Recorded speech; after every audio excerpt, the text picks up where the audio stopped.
하나님께서 풍성하신 은혜로 우리 모든 교우님들 가정에 복을 주시기를 주님의 이름으로 축원합니다. 오늘 말씀의 제목은 기도는 남도 살리고 나도 살린다, 그런 제목입니다. 기도는 남도 살리고 나도 살린다. 그 중세 종교개혁 시대에 독일의 한 화가인데요, 이름은 알브레히트 듀러라는 그런 사람입니다. 독일 발음이라서 어려운데요, 이 알베르트 듀러라는 이 화가는 어릴 적에 그 시골에서 자랐기 때문에 무척 가난하였습니다. 그가 이 화가로서 생활을 하면서 기도하는 손이라는 그런 유명한 작품을 남겼는데요, 이 화면을 보시면 보실 수 있을 것입니다. 기도하는 손. 그 기도하는 손을 그리게 된 그런 일화가 있습니다. 시골에서 이제 그림을 공부하고 싶었는데 시골에서 여의치 않으니까 자기가 좋아하는 친구하고 이제 독일에서 이 도시로 올라오게 되었습니다. 도시로 올라와서 이제 낮에는 일하고 밤에는 공부하게 되었는데요, 그 낮에 일하고 밤에 공부한다는 것이 쉽지가 않습니다. 그래서 이 듀러의 그 친구가 이렇게 제안을 했습니다. 내가 이제 낮에 일을 해서 너를 밀어줄 테니까 너 열심히 그림 공부를 해서 그림 공부 마치면 또 나를 밀어주게, 그렇게 약속을 하고 이 친구가 낮에는 열심히 일하여서 이 듀러의 뒤를 밀어주었습니다. 몇 년이나 이 시간이 지났지요. 이제 공부를 다 마치게 되고 이제 화가인 이 듀러의 차례인데 친구가 하루는 찾아와서 그런 얘기를 합니다. 내가 몇 년 동안 너를 위해서 수고하고 땀을 흘리고 열심히 노동일을 하다가 보니까 이 손이 굳어져서 더 이상 일을 할 수가 없다. 그러므로 지금부터 내가 너를 위해서 일을 하는 것이 아니고 기도로 너의 뒤를 밀어주겠다. 그래서 이 친구가 그때부터는 기도로 화가인 친구를 위하여 밀어주었던 것입니다. 너무 감동이 되니까 이 듀러가 친구의 그 손을 그렸어요. 그 그린 그림이 바로 여러분 화면에 보시는 그 그림인데요, 이렇게 보면은 자세히 보면은 저는 뭐 그림을 잘 볼 줄 모릅니다만은 또 전문가가 보면은 보는 시각이 다르겠습니다만 저는 저 그림을 가만히 이렇게 보니까 이쪽 한쪽 손은 위쪽 손은 이렇게 펼쳐 있고 아래쪽 손은 이렇게 좀 이렇게 구부러져 있어요. 그것이 아마 그 듀러나 아니면 그 친구 아니면 그 독일의 상황, 그 문제를 가지고 있는 우리 인생, 문제를 가지고 있는 개개인 민족, 손이 이렇게 꼬부라져서 이렇게 펼치지 않고 그렇게 위쪽 손에 닿아 있는데요, 위쪽 손은 활짝 펼친 그런 하나님의 능력을 상징하지 않을까요? 저는 뭐 그렇게 해석해 보았습니다. 그래서 우리 인생은 문제와 고통과 여러 가지 고난을 안고 살아가는데 마치 꼬부라진 손가락처럼 그렇게 신음하면서 살아가는데 하나님의 확 펼쳐진 그 손, 그 능력이 기도를 통하여 임한다 하는 그런 메시지가 있는 것 같습니다. 여러분, 중보 기도 하면은 남을 위하여 하는 기도 아니에요? 중보. 그래서 뭐 이 중보 기도 용어 자체가 성경적으로 맞지 않다, 그렇게 이야기하는 사람이 있어요. 왜냐하면은 우리를 중보해 주실 분은 유일하게 예수 그리스도 뿐이신데 어떻게 사람이 사람을 중보할 수가 있나? 그 사이에 들어가서 다리를 놓는 역할을 하는 것이 중보 아니에요? 그러니까 중보 기도라는 말은 온전하지 않다. 차라리 남을 위한 기도, 그렇게 용어를 바꾸는 것이 좋다, 그런 이야기도 있습니다. 그러나 우리가 중보 기도라는 용어를 사용한다고 해서 그 말하는 사람을 비판할 수 없어요. 그렇게 할 필요는 없고요, 그것이 마음에 걸리면은 유일한 중보자 예수 그리스도를 생각하면서 내가 남을 위해서 기도한다, 그렇게 풀어서 이야기를 하면 되는 것입니다. 오늘 본문 말씀은 이 중보 기도입니다. 중보, 남을 위한 기도. 그래서 전체적으로 오늘 중보 기도에 대해서 메시지를 전하는 것보다 우리의 이 신앙생활 가운데 기도에 대해서 본문을 통하여 살펴보기를 원합니다. 남을 위하는 기도든 나를 위한 기도든 자녀들을 위한 기도든 축복을 하는 기도든 기도는 이런 내용과 맥락을 가지고 하나님 앞에 드려져야 된다. 그 내용을 살피기를 원합니다. 첫째는 이 기도는 22절 23절 말씀인데요. 기도는 가까이 나아가는 것입니다. 어디에 가까이 나아가는가?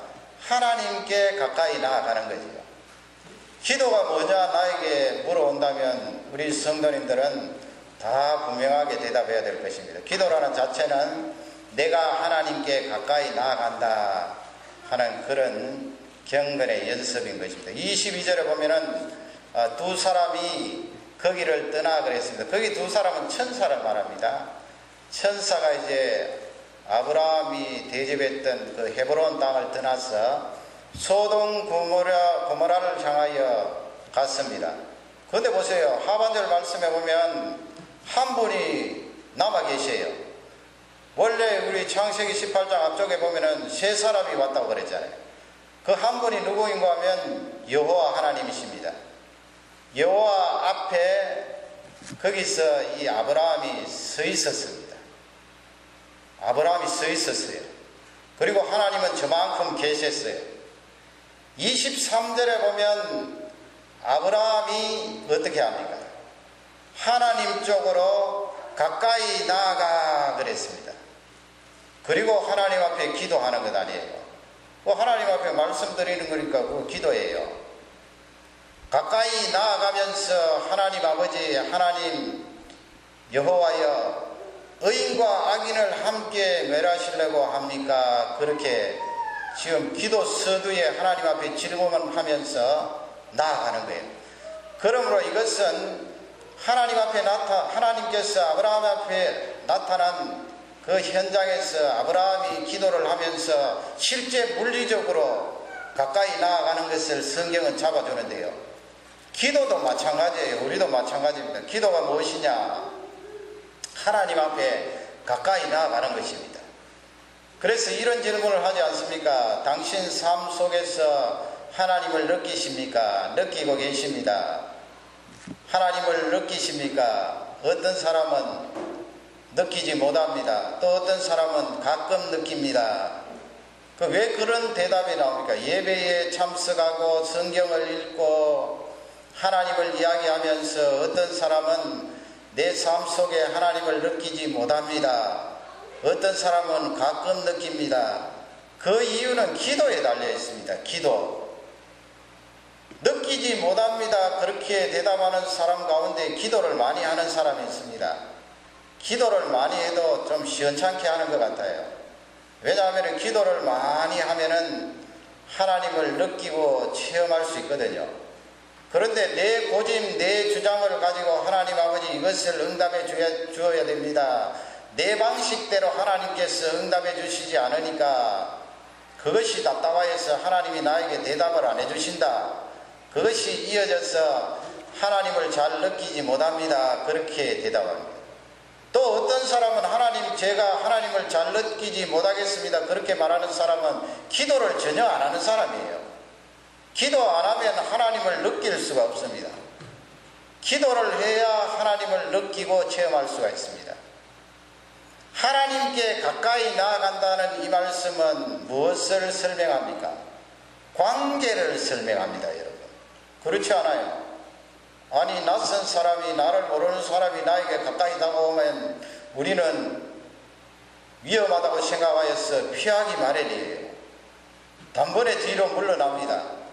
그러나 나와 가까운 사람이 나를 향해서 다가오면은 경계를 하지 않는 것입니다. 관계 때문에 그런 것입니다. 그래서 기도라는 것은 관계입니다. 여러분 한번 생각해 보시기 바랍니다. 제 앞에 이렇게 사람이 몇 명 있습니다.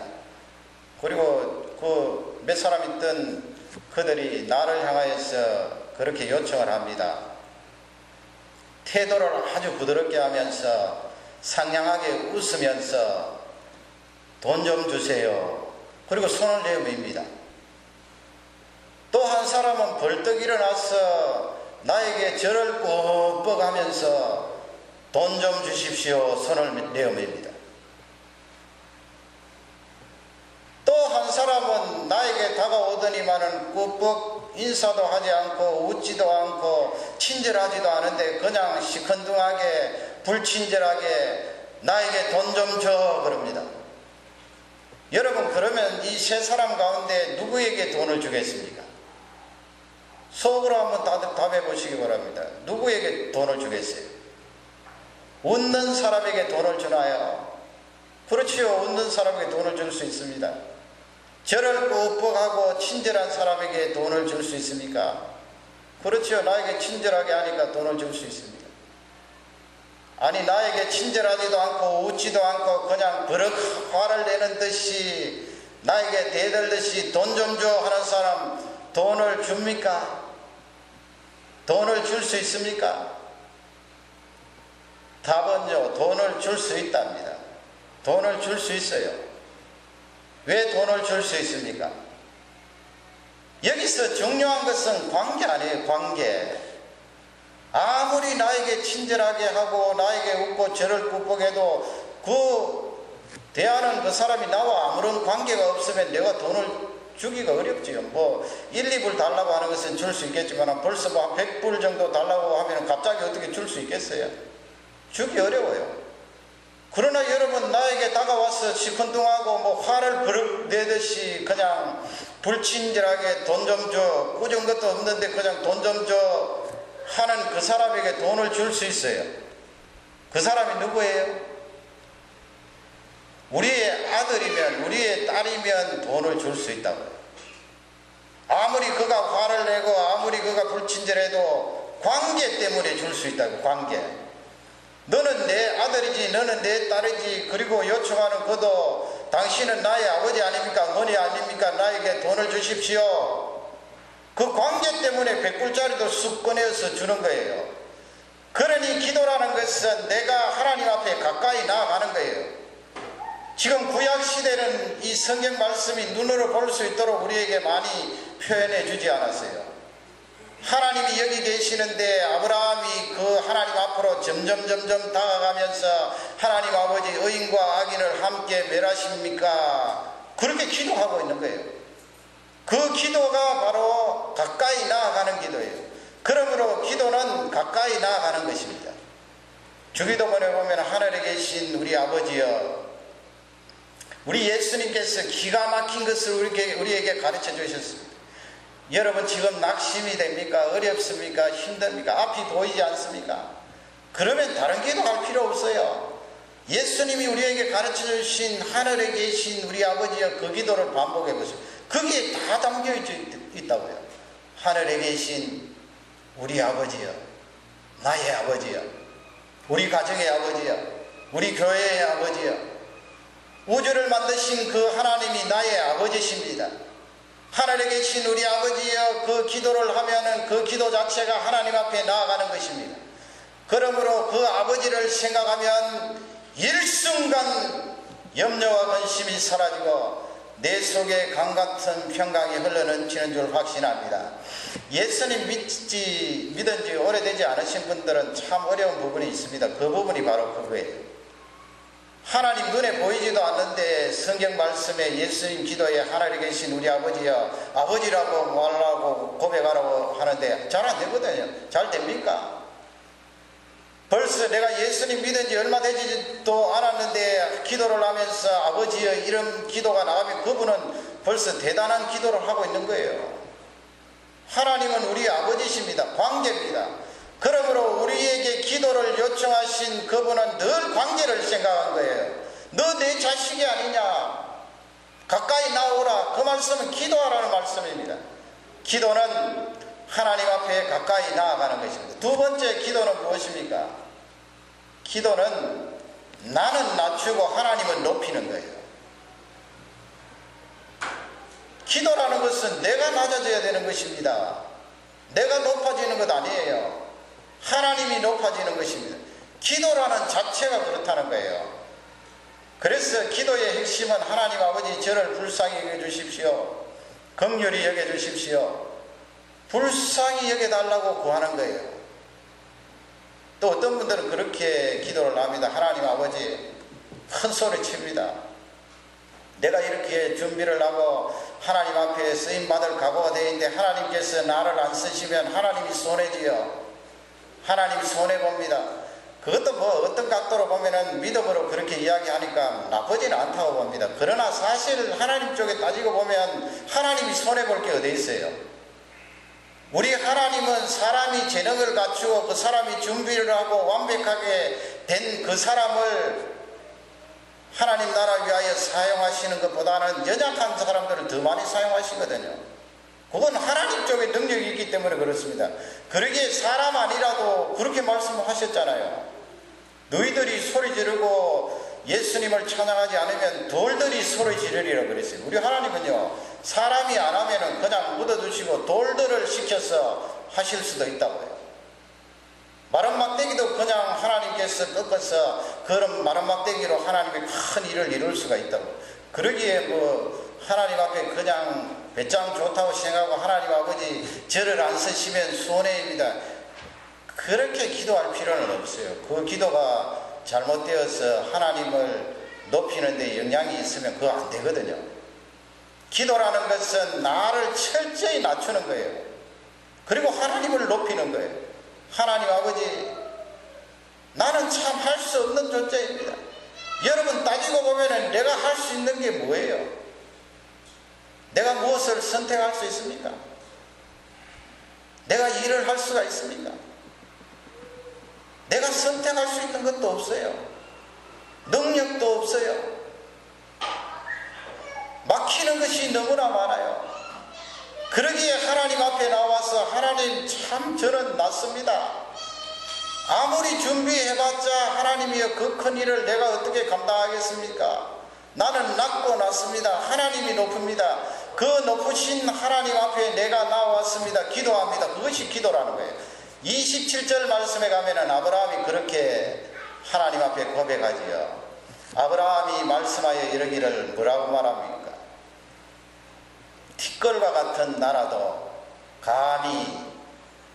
티끌과 같은 나라도 감히 하나님 앞에 말씀합니다. 그렇게 기도하지 않아요. 기도가 그렇다고요.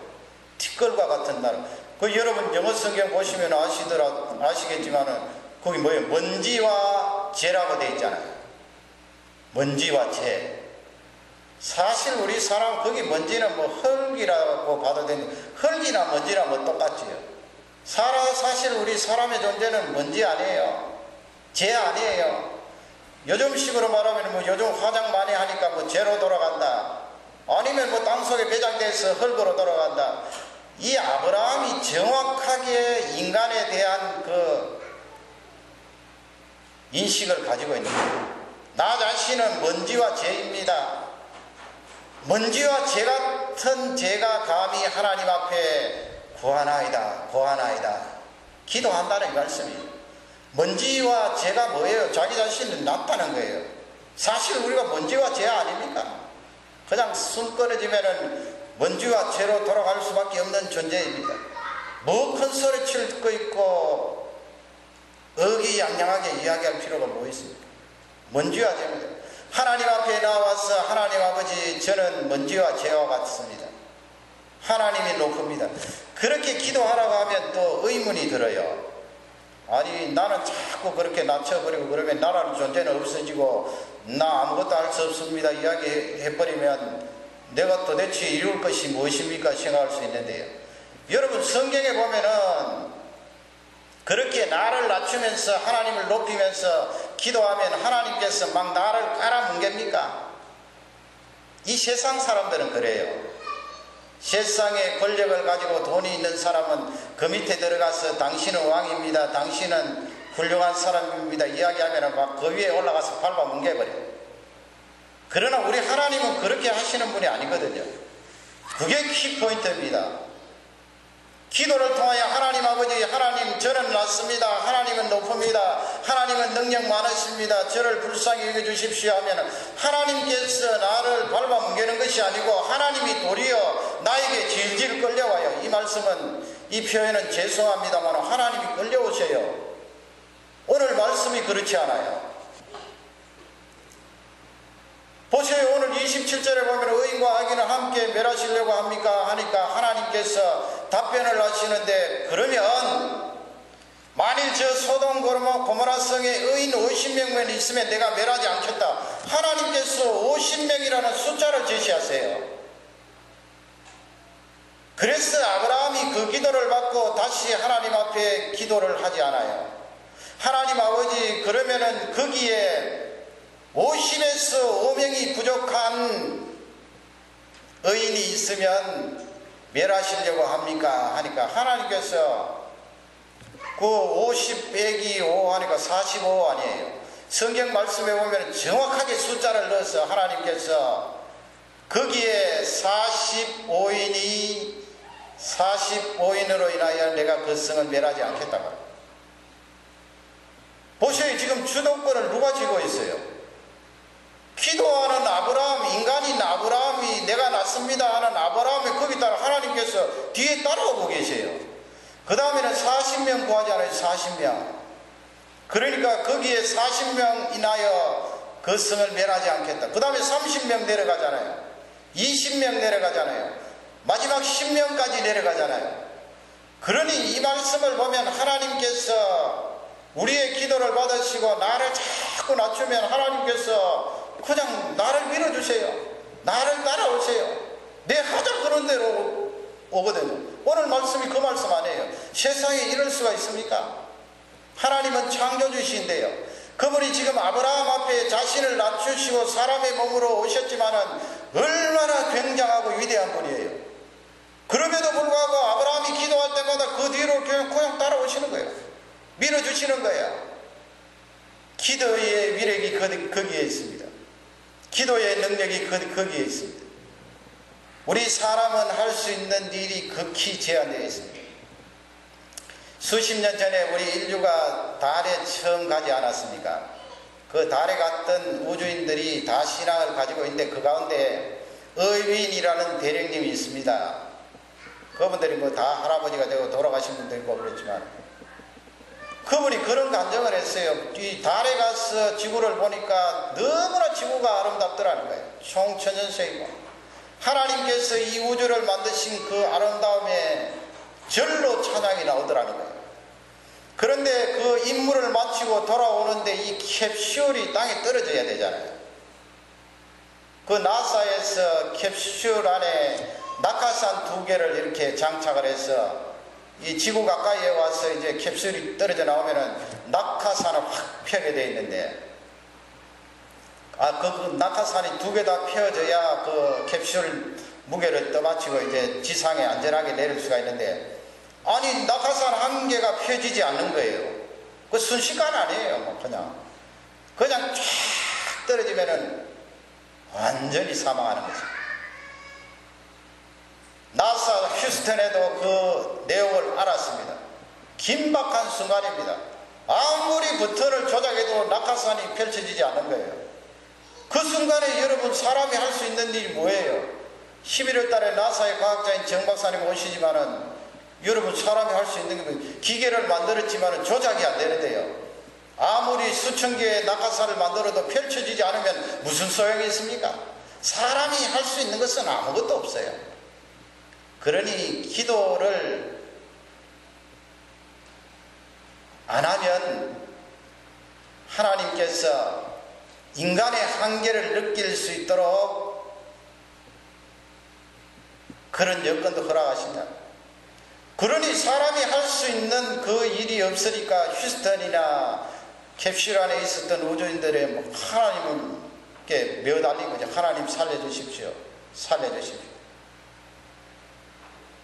하나님 손에 달렸거든요. 그런데 땅에서 토네이도 회오리 바람이 일어난 거예요. 아니 미국에 회오리 바람이 많다고 해도 어떻게 그 캡슐 부근에 회오리 바람이 갑자기 생기는 거예요. 그래서 이 한계, 낙하산 한 개 펼치고도 회오리 바람 때문에 이 캡슐이 안전하게 땅에 도착했다는 간증이에요. 그 우연이 아니다 그래서 그 의윈 대령님이 우연이 아니고 틀림없이 우리의 기도를 통하여 하나님께서 회오리 바람을 일으키셔서 그 우리를 받아주셨다. 그러니 여러분, 하나님께서 우리의 생명을 지고 계시는데요, 죽음도 너무 두려워할 필요 없어요. 죽을 때가 되면 죽는 거예요. 겁낼 필요 없습니다. 죽을 때가 되지 않으면 회오리 바람을 일으키든지 하늘을 변하게 하든지 기적을 일으키셔서 우리를 살려주셔. 할 일이 있는데 왜 죽게 두시겠습니까? 하나님께서 기도를 통하여 우리가 낮아지기를 바라십니다. 그러므로 기도의 핵심 내용은 하나님 아버지, 나를 불쌍히 여겨주십시오.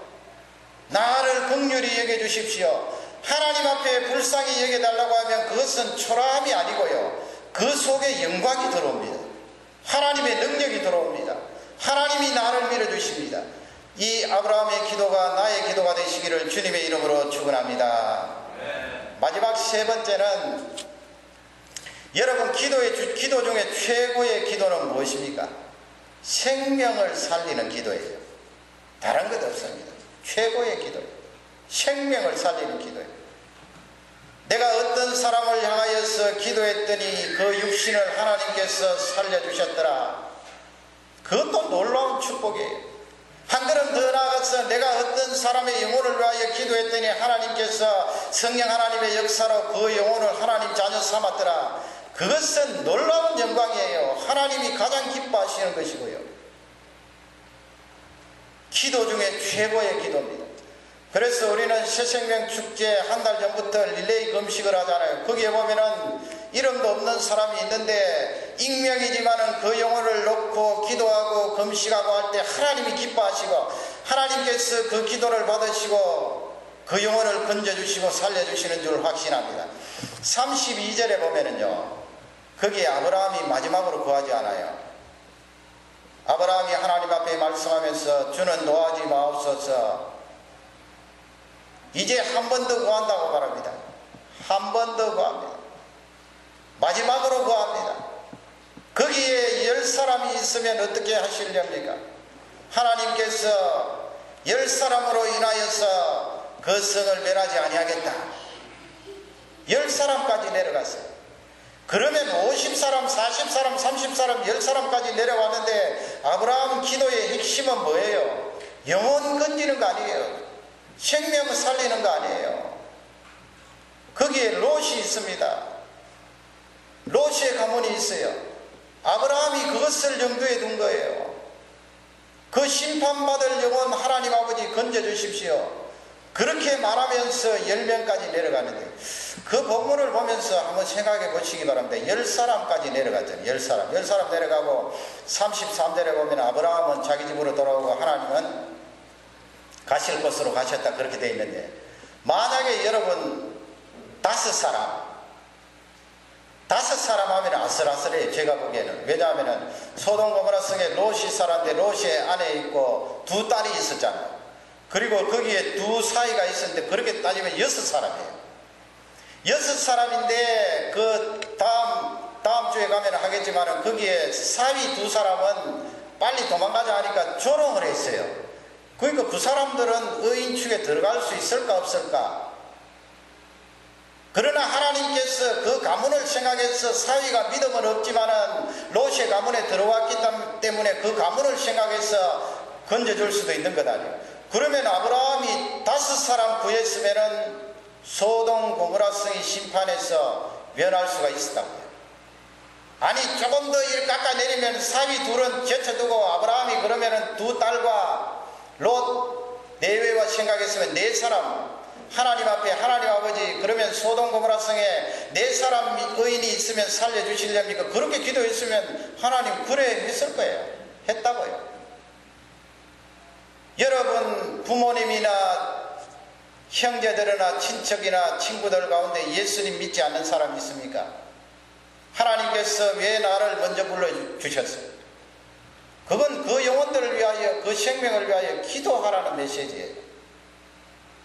아니 하나님 아버지 제가 무슨 힘이 있다고 제가 일찍 믿었지만은 그 영혼들을 위하여 기도한다고 그 영혼들이 하나님 앞으로 돌아오나요? 아니 오늘 본문 말씀 보세요. 4사람까지 5사람까지 내려갔으면 소돔 고모라 성은 살았다고요. 아브라함이 안 했어 그렇지요. 그렇게 적용하면 여러분 주위에 있는 친척들이나 친구들 위하여 기도하면 하나님께서 그 영혼을 건져주신다고. 그것을 믿으십니까? 왜 나를 먼저 불러주셨는가? 그 일을 하라고 불러주셨어요. 기도 중에 최고의 기도는 생명을 구하는 일입니다. 사도행전 16장에 보면은 나중에 사도행전 하겠습니다만 거기 보면은 참 기가 막힌 말씀이 있어요. 16장에 보면은 왜 사도 바울이 아시아 쪽으로 이렇게 전도를 가려고 했는데 하나님께서 바꾸시잖아요. 아시아 쪽으로 가지 말고 유럽으로 가라. 성령님께서 직접 말씀해 주셔서 이 바울이 아시아 쪽으로 가지 않고 유럽 쪽으로 들어갔는데 첫 번째 들어간 곳이 바로 빌립보예요. 빌립보 들어가서 귀신 들린 자를 고쳐주었는데 귀신이 나가니까 그 종을 데리고 있던 주인이 박해를 한 거예요. 왜냐하면 귀신 들린 그 여자아이가 돈벌이를 했는데 돈벌이를 못하니까 고쳐준 바울을 향하여 신라를 향하여 박해를 하는데 막 몽둥이로 두드려 패고 해서 얼마나 많이 맞았어요. 피투성이가 되어서 감옥 속으로 던져졌잖아요. 그리고 큰 차코를 이렇게 채워서 칼이라 그럽니까? 차코라 그럽니다. 채워서 감옥 속에 있는데 사도행전 16장 25절에 보면 그런 말씀이 있어요. 밤중쯤 되어 아주 미드나잇 때 밤중쯤 되어 바울과 실라가 기도하고 하나님을 찬미하며 제수들이 듣더라 그랬어요. 여러분 고통을 당하고 이렇게 몸이 아프면 찬양이 나갑니까? 찬송이는 기도는 될 수 있어요. 기도는 너무 고통스럽고 힘드니까 기도를 뭐 다른 곳 붙들 데가 없으니까 기도를 그리고 성경 말씀에 고통당하는 자가 있느냐 기도하라고 그러죠. 그 첫 번째로 기도해야 될 그 내용이에요. 기도를 해야 되고 즐거워하는 자가 있느냐 하나님을 찬양하라 했는데 사실은 이 노래라는 것은 우리 마음속에 즐거움이 있고 기쁜 일이 있을 때 많이 나가지 않아요. 그래서 이 두 개가 같이 나가는 것은 쉽지 않아요. 어떻게 두 개가 같이 나가지? 그러나 우리 예수님 믿는 사람은 어느 장례식이나 슬픈 일을 맞이하면 의도적으로 예배를 드리면서 기도도 하고 찬양도 하고 그러는데요. 그 찬양도 조금 슬픈 찬양을 하지 않아요. 헤어지는 찬양. 그러나 지금 이 바울과 실라는 그 옥 속에서 하나님을 찬미하는데 그 찬미는 고통에서 우러나오는 신세 타령이 아니랍니다. 아이고 내 팔자야 어떻게 복음을 들고 이렇게 수고를 하는데 옥 속에까지 들어오고 이렇게 두드려 맞아야 되나. 아이고 내 팔자야. 슬퍼서 부르는 노래가 아니에요. 하나님을 찬양하는 거예요. 영어 번역에도 그렇게 되어 있잖아요. 하나님께 찬송을 드렸더라고. 그리고 그 옥 속에서 기도하는데 하나님 아버지 제가 복음 전가하다가 이렇게 됐는데 빨리 저를 이 옥 속에서 빼내주세요. 그렇게 기도했나요? 그렇게 기도하지 않았어요. 본문 앞뒤 문맥을 보면 그렇게 기도하지 않아요. 왜냐하면 그렇게 참여하고 기도했더니 옥문이 저절로 열렸잖아요. 그러면 만일에 사도 바울이 신라가 그렇게 기도했다면 급히 도망쳐야 되잖아요. 그런데 옥문이 열리니까 이 간수가 칼을 쫙 껴서 자기가 자살하려고 그랬어요. 죄수들이 도망가더라고. 그러니까 사도 바울이 급히 말렸잖아요. 그러지 말라 우리가 얘기했다. 도망가는 것이 아니다. 그러므로 사도 바울과 실라가 옥 속에서 기도한 내용이 하나님 아버지 빨리 저를 옥 속에서 건져주십시오. 그 기도도 안 했다는 거예요. 그 기도도 안 하고 찬양도 신세 타령하는 찬양이 아니고 슬퍼서 울분이 갇혀서 찬양하는 찬양도 아니고 그럼 뭐예요 도대체? 사도 바울과 실라는 사람입니까? 사람이 어떻게 그렇게 할 수가 있어요? 그렇게 두드려 맞고 옥 속에 들어가서 칼을 뒤집어 쓰고 있는데 어떻게 찬양이 나오고 기도가 나갑니까? 중요한 포인트가 있어요. 하나님의 마음을 알았기 때문에 그래요. 내가 아무리 고통을 당하고 내가 아무리 힘들어도 하나님의 마음을 내가 깨달으면요 그 고통은 아무것도 아니라고요. 하나님의 마음을 깨달았다는 것은 그 속에 하나님의 섭리를 발견했다는 거예요. 그러면 사도 바울과 신라가 하나님 속에 있는 뜻, 섭리, 마음이 어떠했음을 깨달았습니다. 하나님의 마음은 이방인들을 구원하려고 하는 깊은 마음이 있었어요. 유대인이 아니고요. 유대인도 물론 포함되지만 유대인보다 이방인에게 더 초점이 가 있어요. 우리 한국 사람에게, 중국 사람에게, 이스라엘 사람이 아닌 다른 민족의 사람들에게 하나님이 관심이 더 많이 가 있고 그 이방 사람들을 사랑하고 있다는 하나님의 깊은 섭리와 마음을 사도 바울이 깨달은 거예요. 그러니 찬양이 나오지요. 그러니 찬양과 기도가 동시에 나가지요. 고통 중에 이 한쪽 입으로는 불평이 나가고 한쪽 입으로는 기도가 나가면 아직 내가 하나님의 마음을 덜 깨달았구나 그렇게 생각이 돼요. 사도 바울은 그것을 깨달았어요. 찬양이 나갑니다. 하나님의 그 마음 속에는 내가 이스라엘 사람은 아니지만 저 유럽 사람들, 아시아 사람들, 아메리카에 있는 인디언들 그들을 살리고 지옥 가지 않고 천국으로 인도해야 되는데 그 간절한 하나님의 마음을 사도 바울이 깨달았습니다. 그 오늘 본문 말씀과 같은 것 아니에요. 생명을 건지려고 하는 기도. 그걸 깨달으니까 이 사도 바울이 찬양이 나가지요. 기도가 나가지요. 아무리 아파도 그 아픈 곳은 온데간데 없고 하나님의 능력이 나가는 것 아니에요. 생명을 건지는 거예요. 생명을 구하는 거예요. 여러분 이 세상에 내가 살아서 많은 업적을 남기고 많은 공헌을 세우고 그것도 중요하지만 더 중요하고 우리가 하나님 앞에 서서 남아있을 것은 영혼 구하는 거예요. 생명을 건지는 거예요. 어떤 사람이 물에 빠져 죽어가는 사람을 건져냅니다. 그러면 건짐을 가던 그 친척들이나 부모님들은 얼마나 건져준 생명의 은인에게 감사합니까? 평생 두고 감사하죠. 하나님은 우리가 죽어가는 영혼을 건지고 살려내고 그들을 위하여 기도하면 그걸 꼭 기억하세요. 영원한 그 세계에 하나님 앞에 있을 때 그것을 기억하셨다가 나에게 상급을 주시고 그 영광을 나에게 내려주신답니다.